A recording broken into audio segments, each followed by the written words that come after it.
প্রার্থী হিসাবে আপনি যদি অনুমতি দেন তাহলে আমি কিছু কথা বলতে পারি 2 মিনিট। মাননীয় হুজুর আদালত, আপনার এই চেয়ার অত্যন্ত পবিত্র চেয়ার। আল্লাহ তাআলার আরশে আজিমের পরেই আপনাদের এই চেয়ারের মর্যাদা। আমরা মুসলমান হিসাবে খানায়ে কাবাতে প্রতিদিন আল্লাহ তাআলা লক্ষ লক্ষ রহমত নাজিল করেন। এরপরেই যে রহমত নাজিল করেন সেই চেয়ারটা হলো আপনাদের এই চেয়ার।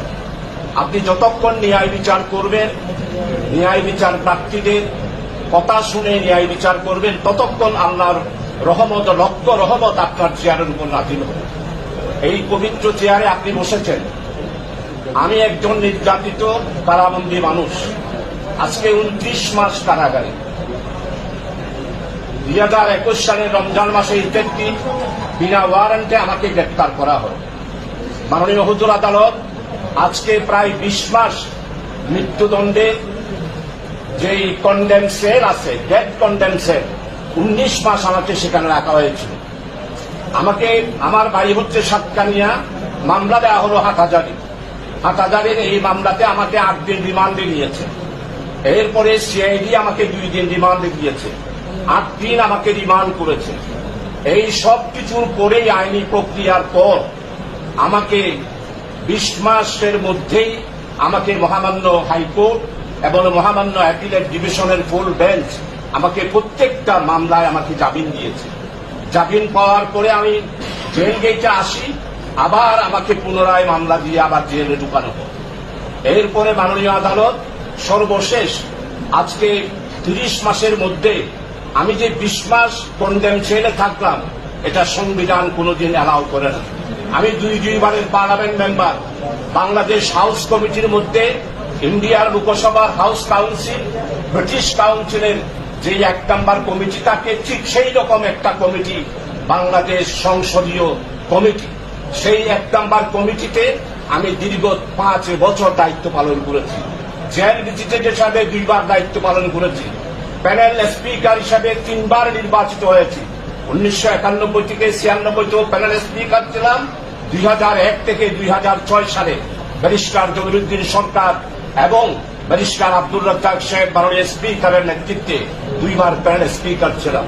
মাননীয় হুজুর আদালত, আপনার সমিতিতে আজকে আবেদন করতে চাই, সুপ্রিম কোর্টের আদেশ বড় না পুলিশ বিভাগের ডান্ডা বড়?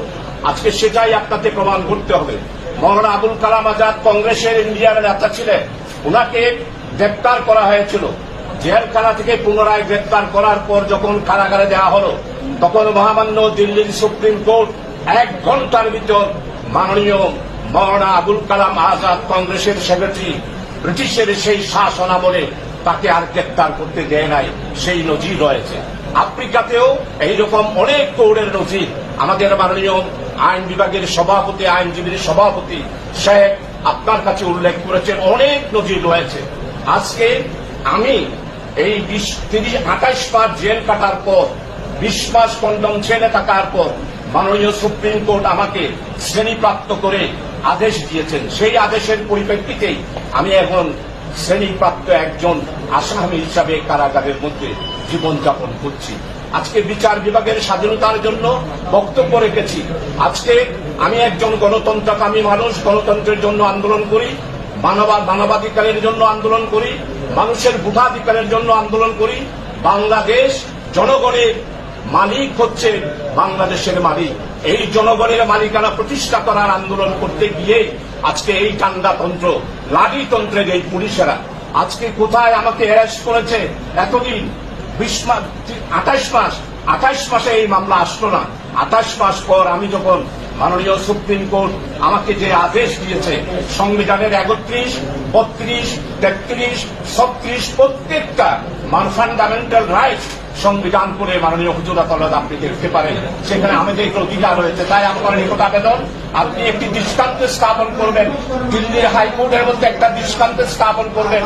মৌলানা আবুল কালাম আজাদকে যেইভাবে রিঅ্যারেস্ট করার পর মুক্তি দিয়েছে, আপনিও আমাকে আজকে তাদের এই অ্যারেস্টের বিরুদ্ধে আমাকে মুক্তি দেবেন এই আশা করে, এই আবেদন করে, হাম্বেল সাজেশন দিয়ে রিকোয়েস্ট করে আমার নিবেদন আমি শেষ করছি।